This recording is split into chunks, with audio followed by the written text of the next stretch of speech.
Tornei-me deputado para representar o povo paulista no melhor interesse da minha nação. O que o ministro da Suprema Corte, Alexandre de Moraes, e os seus cúmplices estão tentando fazer é usar justamente o meu mandato como cabresto, como ferramenta de chantagem e coação do regime de exceção, como instrumento para me prender e impedir que eu represente os melhores interesses para o meu país. Seria mais confortável ficar quieto, recebendo um excelente salário e fingindo defender os paulistas e meus irmãos brasileiros do que enfrentar esse sistema covarde e desumano. Mas eu não aceitei esse chamado para ter conforto ou comodidade. Eu aceitei esse chamado para defender os valores da nossa civilização. Aceitei essa vocação como um compromisso não só com a minha família e a minha nação, mas como uma aliança com Deus, um voto de lealdade que apenas um homem com caráter e fé pode entender. Não irei me acovardar, não irei me submeter ao regime de exceção e os seus truques sujos. Assim sendo, da mesma forma que eu assumi o mandato parlamentar para representar a minha nação, eu abdico temporariamente dele, para seguir bem representando esses milhões de irmãos de pátria que me incumbiram dessa nobre missão. Irei me licenciar sem remuneração para que possa me dedicar integralmente e buscar as devidas sanções aos violadores de direitos humanos. Aqui, poderei focar em buscar as justas punições que Alexandre de Moraes e a sua Gestapo da Polícia Federal merecem. Vocês, homens de geleia, pequenos e vaidosos, não estão acostumados a lidar com homens de convicção. Acharam que iam me chantagear com os benefícios e regalias do cargo. Não poderiam errar mais miseravelmente. Os melhores parlamentares, verdadeiramente vocacionados, não são figuras caricatas apegadas aos títulos da burocracia. Abro mão de cabeça erguida de toda essa pompa para seguir firme na minha missão de trazer justiça para todos os tiranos violadores de direitos humanos mais básicos. Eu estou falando de vocês, os psicopatas que prenderam mães de família, idosas, trabalhadores e todo tipo de pessoa comum e inocente. Irei abraçar esse sacrifício com entusiasmo. Focarei 100% do meu tempo nessa única causa: fazer justiça. Criar um ambiente para anistiar os reféns de 8 de janeiro e demais perseguidos que fizeram parte do governo Bolsonaro, que estão pagando o preço da crueldade de um psicopata que sonha em prender Jair Bolsonaro e, imagina ele, que assim vai exterminar o maior movimento popular que a minha geração já testemunhou, o liderado pelo nosso eterno presidente Jair Messias Bolsonaro. Também não descansarei até construir o cenário internacional que permita eleições limpas, transparentes e com ampla participação da oposição. Não existe democracia num país que age como a Suprema Corte da Romênia ou a narcoditadura da Venezuela de Nicolás Maduro, onde os líderes da oposição, que arrastam multidões nas ruas, sejam impedidos de concorrer por conta de eufemismos desavergonhados de tiranos. Ressalto que a minha posição de deputado federal, ainda mais tendo sido o mais votado de toda a história do Brasil, bem como filho do presidente mais popular da história recente do país, me facilitava sim a abertura de portas internacionais. No entanto, essas portas já estão abertas. Agora, necessito de tempo e dedicação integral para seguir trabalhando e representando não só os paulistas, mas todos os brasileiros. Nessa jornada, só tenho a agradecer a Deus. Um filme passa na minha mente e entendo quão extraordinária é a providência divina. Poucos sabem disso, mas no mesmo dia que os deputados do PT peticionaram a PGR requisitando apreender o meu passaporte, em 27 de fevereiro, eu estava voando com a minha família para os Estados Unidos, num voo que eu havia comprado poucos dias antes. Provavelmente, nem o PT e nem Alexandre de Moraes esperavam que eu fosse passar o feriado de carnaval fora do Brasil, já que eu havia recém-retornado de minha viagem dos Estados Unidos 2 dias antes, em 25 de fevereiro. Eu não tenho nenhuma dúvida que Deus, em sua infinita sabedoria e bondade, protegeu a mim e a minha família, para que a minha missão de trazer justiça não fosse interrompida por esquemas e planinhos dos canalhas de ocasião. Dessa maneira, nunca imaginei que eu faria uma mala de 7 dias para não mais retornar para minha casa. Mas hoje vejo com clareza que Deus está me mostrando o caminho. Tenho certeza que o meu eleitor também entende que o meu trabalho nesse momento é muito mais importante aqui nos Estados Unidos do que no Brasil. Como defendia o professor Olavo de Carvalho, não se combate uma ditadura vivendo dentro dela. Todos no Brasil sabem que Alexandre de Moraes é capaz de fazer qualquer coisa, ainda que notoriamente ilegal ou inconstitucional, mesmo que exista um parecer contrário da PGR, como, aliás, ele já fez no passado. Falando em PGR, Moraes deu prazo para o procurador-geral de 5 dias para responder a um simples sim ou não acerca da apreensão do meu passaporte. Porém, já se passaram mais de 18 dias e nada do senhor Paulo Gonet responder. Seria ultrajante, mas, na atual democracia relativa brasileira, ninguém poderia se dizer surpreso com a apreensão do passaporte de um deputado e até mesmo a sua prisão sem motivo. Ao bem da verdade, fatos muito piores já ocorreram, como a morte na cadeia do Clesão, a condenação a quase 9 anos de cadeia do deputado federal Daniel Silveira, que recebeu indulto do então presidente Jair Bolsonaro e pela primeira vez na história do país, o indulto foi covardemente cancelado pelo STF.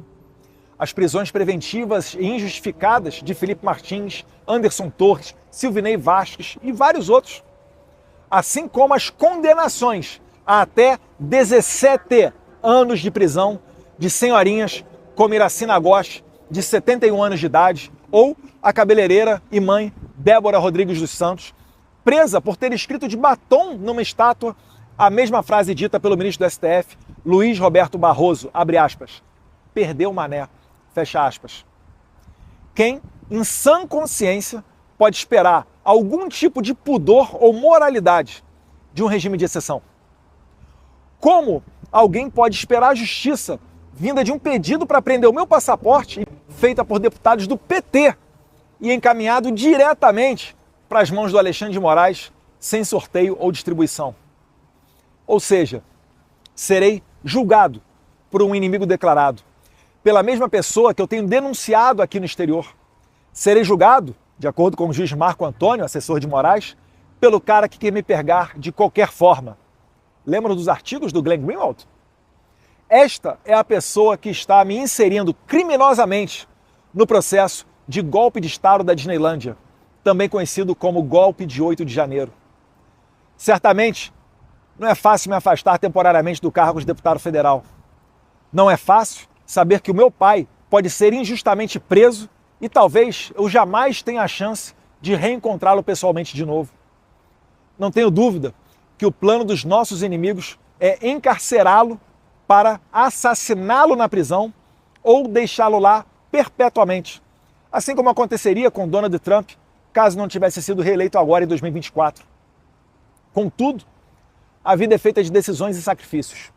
Se esse é o plano de Deus para a minha vida, entrego-me de corpo e alma, para que eu possa ser um instrumento de sua vontade, para que eu possa ser mais útil na libertação do meu país, para que eu possa parar a sanha totalitária de um psicopata sem limites. Sim, eu aceito esse sacrifício com honra.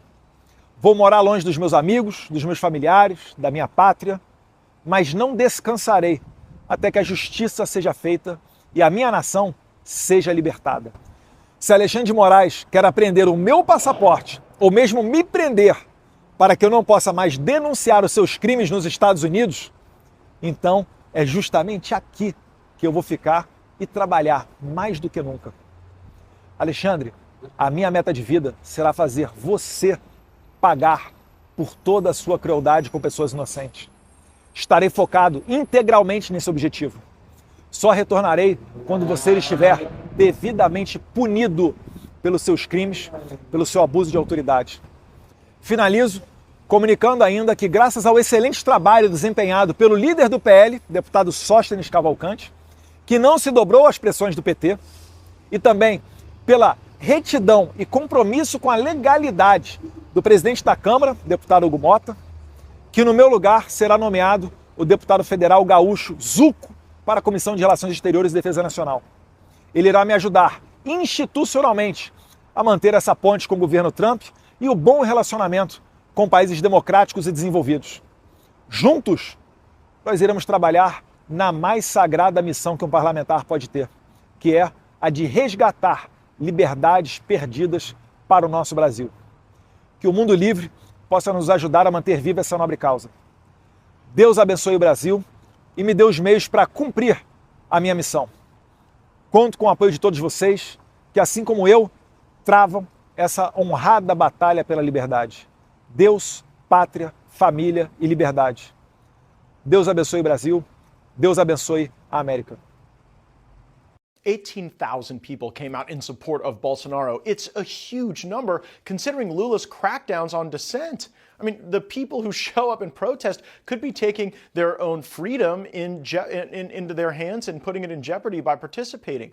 The rally coincided with mounting legal pressures on the former president. Brazil's Prosecutor General Paulo Garnet has formally charged Bolsonaro and 34 others with attempting to overthrow the government. The charges including plotting to harm President Lula da Silva and Supreme Court Justice Alexandre de Moraes. Bolsonaro consistently denied those allegations, labeling them as political persecution. Eduardo Bolsonaro is a Brazilian congressman in his own right and the son of Jair Bolsonaro. He joined me to categorically deny these charges. As you had the January 6th here, we had the January 8th in Brazil. Almost the same thing. And they say that my father was behind the scenes controlling the people. But wait a minute. They were trying to do a coup d'etat in January. January in Brazil is like August here. It's a whole vacation in the capital. In a Sunday, even Alexandre de Moraes, the justice for the Supreme Court, he was in Paris. And my father was in Orlando, in Disneyland. So imagine that. When you are not president anymore, you send elderly and the ladies unarmed to do a coup d'etat in a moment that there is no one in the capital. And while they were there on the Congress or around our White House, Jair Bolsonaro was texting, go back home, don't do that. This is the big dictator of Brazil that now the Attorney General is asking for 38 years in jail for my father because of that. Today, Eduardo Bolsonaro declared his exile to the United States. But a pivotal moment looms as a panel of 5 Supreme Court justices is scheduled to convene on March 25th to decide whether his father, Jair Bolsonaro, and his associates will stand trial. If the court accepts the charges, Bolsonaro could face a trial that may result in very significant legal consequences. He could be disqualified as a presidential candidate and even jailed. Joining us now, federal deputy in the Brazilian Chamber of Duties, Eduardo Bolsonaro. Eduardo, are you seeking some form of political asylum or exile in the United States? Yeah, I'm talking with my lawyers. They are considering about what to do. Asylums is on the table, so let's see what happened. But the decision is that I cannot come back to Brazil because this crazy justice from the Supreme Court, Alexandre de Moraes, who is the same, who is fighting against Elon Musk, who is the same that detained Mr. Jason Miller for 24 hours 2 years ago in an airport in Brazil, is asking for my passport. So he asked the Attorney General to seize my passport. And it's not comfortable. You'll be in a place working as a congressman where you cannot say what you want or represent your voters. Yeah, this is remarkable news. A member of the government of Brazil, an elected member of what would be comparable to our Congress, now saying you don't feel, is it that you don't feel physically safe returning? You fear you might be arrested or jailed? It can happen, and it would not surprise the Brazilians because actually there is a congressman. His name is Daniel Silveira. He is serving more than 8 years in jail because he did a video talking bad things to the Supreme Court justices. And at that time, President Bolsonaro gave to him the presidential pardon, but our Supreme Court waited to the opportunity when Bolsonaro was not the president anymore of Brazil. And for the first time in the Brazilian history, they canceled a presidential pardon. So this congressman, Matt, that is just like me and you here in the US, he's almost 9 years in jail because speaking. Is there some thinking that your father might need to establish exile in the United States, seek asylum here? My father, he says that he's going to be in Brazil, doesn't matter what happened. We know it's not a fair trial. Yeah? For example, Alexandre de Moraes, you had some articles from Glenn Greenwald that had access of some of his assistants' WhatsApps. And during the conversations, these people were saying that Alexandre de Moraes would like to catch me, to get me. So I only can think that he would like to send me to prison. And it's just does not safe be there in Brazil. My father, he cannot leave the country. He received the invitation to come to the inauguration of President Donald Trump, and the semi-justice Alexandre de Moraes, he didn't allow my father to travel to the United States to attend to the inauguration. He has a travel ban. He doesn't have his passport anymore, and there is no reason for that. Absolutely. Well, the reason would be if they don't want him to come here and establish asylum because they plan to jail him. There was this massive rally in Rio, tens of thousands of people filling the streets in support of your father, Jair Bolsonaro. How is that rally being perceived in the political circles of Brazil? This is the only one reason that I can think that my father is not in jail, because he's so strong politically, and he for sure learned with Donald Trump's story when he was fighting against the lawfare in the United States, that this is not about law, this is not about a fair trial. My father is not a corrupt. He lives at the same house. He has basically the same car that he had when he was president. He's very humble, very simple. And the people on the streets, they support, they intimidate somehow the Supreme Court of Brazil.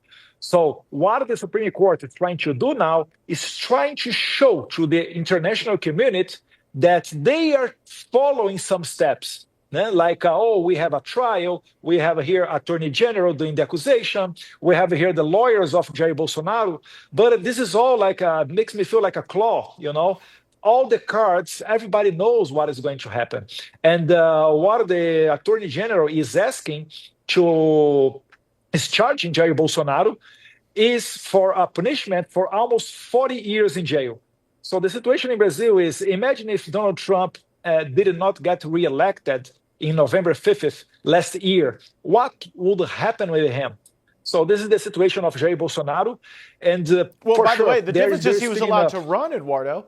That's the difference. Almost everything else looks remarkably similar. But the difference was at least Donald Trump was given the opportunity to vindicate himself before the voters. And what seems to be strikingly different about Brazil is that you've got Justice Moraes and others, the Attorney General, Lula, who are trying to stop the voters of Brazil for vindicating your father and the work he's done for the country. Now, there's this big decision coming on March 25th. The Supreme Court will review an effort to try to vindicate your father and not proceed with these charges. What are you expecting will happen in this decision process? Oh, they're going to start the process. There is no doubt about that. For example, the five judges that are going to judge my father, one of them is the former lawyer of Lula da Silva. The other one is a former governor from the Brazilian Communist Party.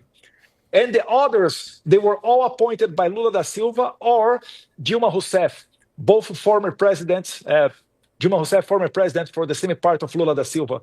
So everybody knows what is going to happen. What we need to do is to expose what is going on in Brazil. And once they reach their goal, they are going to consolidate this regime. Then it will be very hard to Brazil, just as hard as Venezuela, to get out from this kind of regime.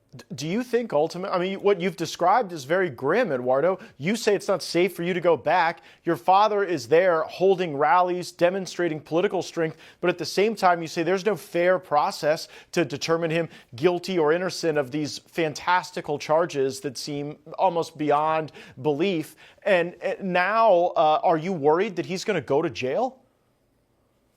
This is a possibility. But I think that our enemies, our opponents, they also do mistakes.